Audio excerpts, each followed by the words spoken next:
வேளச்சேரி சமூக நலக்கூடத்தில் தங்க வைக்கப்பட்டுள்ள சுரேஷ் என்னும் தூய்மை பணியாளர் பிபிசியிடம் பேசுகையில் பெண்கள் வலுக்கட்டாயமாக கைது செய்யப்பட்டனர். 2 பெண்களுக்கு இதில் காயம் ஏற்பட்டுள்ளது. எங்கே அழைத்து செல்கிறோம் என்பதை கூட போலீசார் கூறவில்லை.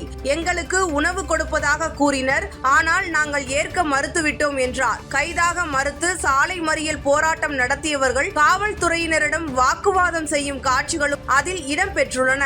பின்னர் அவர்களும் கைது செய்யப்பட்டு பேருந்துகளில் ஏற்றி அழைத்து செல்லப்பட்டனர். போராட்டக்காரர்கள் கைது செய்யப்பட்டது குறித்து பிபிசி தமிழிடம் பேசிய உழைப்போர் உரிமை இயக்கத்தின் மாநில தலைவர் பாரதி, பலரும் போலீஸ் தாக்குதலுக்கு உள்ளாகியுள்ளனர், பெண்களும் பாதிக்கப்பட்டுள்ளனர் என்றார். கைது செய்யப்படும் போது போலீசாருக்கும் போராட்டக்காரர்களுக்கும் இடையே தள்ளுமுள்ளு ஏற்பட்டதால் சிலர், குறிப்பாக பெண்கள் மயக்கமடைந்ததை காணொளிகள் வாயிலாக பார்க்க முடிந்தது.